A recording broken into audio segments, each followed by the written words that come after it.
تین کفارے اللہ تبارک و تعالیٰ نے یہاں بیان کیے ہیں، ان میں سے کوئی ایک لازمی طور پر دینا ہے، یا تو غلام آزاد کرنا ہے، یا لگاتار 2 مہینے کے روزے رکھنے ہیں، یا 60 مسکینوں کو کھانا کھلانا ہے۔ بسم اللہ الرحمن الرحیم والذین یظاہرون من نسائہم ثم یعودون لما قالوا فتحریر رقبۃ من قبل ان یتماسا ذالکم توعظون بہ واللہ بما تعملون خبیر فمن لم یجد فصیام شہرین متتابعین من قبل ان یتماسا فمن لم یستطع فاطعام 60 مسکینا، کہ جب کوئی شخص اپنی بیوی سے یہ کہتا ہے کہ تو میرے لیے ایسے ہے جیسے میری ماں، یعنی جس طرح میری ماں میرے لیے حرام ہے ایسے ہی تو بھی میرے لیے حرام ہو چکی۔ جاہلیت کے دور میں، اسلام سے پہلے، جب کوئی شخص اس طرح کے الفاظ کہتا تھا تو اسے طلاق تصور کیا جاتا تھا۔ ایک صحابی سے یہ غلطی ہوئی، کل کے درس کے اندر میں اس کی تفصیل بتا چکا ہوں۔ جب کہ کوئی شخص ایسی غلطی کر لیتا ہے تو پھر اس کو کیا کرنا چاہیے؟ شریعت کی روشنی کے اندر اس کے یہ الفاظ طلاق نہیں ہے، یعنی ان الفاظ سے طلاق واقع نہیں ہوتی۔ وہ جاہلیت کے دور کے اندر اس کو طلاق سمجھا جاتا تھا۔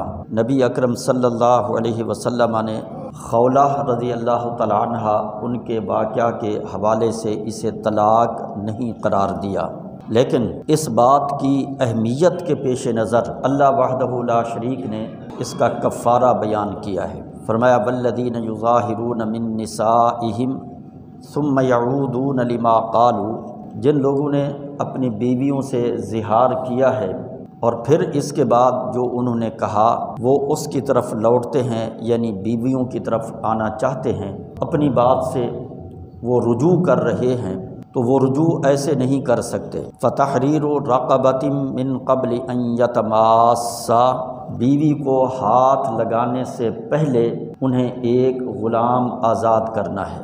غلام کون ہے؟ نوکر چاکر یہ غلام نہیں۔ کوئی بھولا بھٹکا ہمارے ہتھیں چڑھ گیا، ہم نے اسے نوکر بنا کر رکھا ہوا ہے، یہ غلام نہیں۔ شرعی طور پر غلام وہ ہے کہ جب مسلمانوں کی کافروں سے جنگ ہوتی ہے، اس جنگ کے اندر مسلمان کافروں پر، کافروں کے علاقہ پر غلبہ حاصل کرتے ہیں، جو مال اس جنگ کے نتیجے میں کافروں سے حاصل ہوتا ہے اس مال کو مال غنیمت کہا جاتا ہے، اور جو بندے پکڑے جاتے تھے مرد ہوتے ان کو غلام کہا جاتا تھا، اور عورتیں ہوتی ان کو لونڈیاں کہا جاتا تھا۔ تو غلام اسے کہتے ہیں۔ فرمایا فتحریر رقبۃ من قبل ان یتماسا، بیوی کو چھونے سے پہلے اسے چاہیے کہ وہ غلام آزاد کرے۔ ذالکم توعظون بہ، فرمایا کہ اس ذریعے سے تمہیں نصیحت کی جا رہی ہے۔ واللہ بما تعملون خبیر، ویسے تو اللہ تعالیٰ تم جو بھی عمل کرتے ہو اس کے بارے میں خبر رکھنے والا ہے۔ آگے فرمایا فمن لم یجد فصیام شہرین متتابعین من قبل ان یتماسا، اگر کسی شخص کے اندر غلام آزاد کرنے کی استطاعت نہیں ہے، کیونکہ غلام کو خریدنا اس دور کے اندر بھی اس کے اوپر اچھے خاصے پیسے لگتے تھے، فرمایا کہ اگر کسی کے پاس غلام آزاد کرنے کی استطاعت گنجائش نہیں ہے تو پھر وہ 2 مہینے لگاتار روزے رکھے، اور جب تک اس کے یہ 60 روزے مکمل نہیں ہوتے اس وقت تک وہ بیوی کے پاس نہیں جا سکتا، اس سے نہیں مل سکتا۔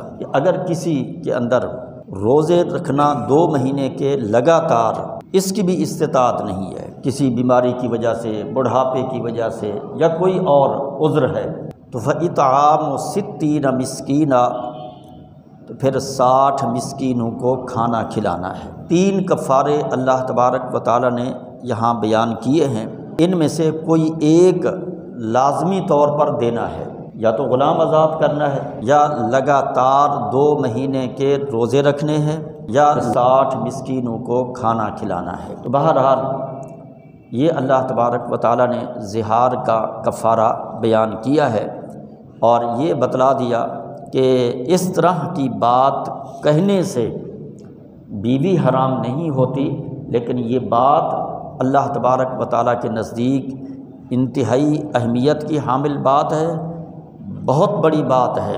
وَإِنَّهُمْ لَيَقُولُونَ مُنْكَرًا مِنَ الْقَوْلِ وَزُورًا، اللہ تبارک و تعالیٰ نے بھی اس بات کو منکر اور زور، جھوٹ قرار دیا ہے، لہذا اس معاملے کے اندر ہمیں احتیاط برتنی چاہیے۔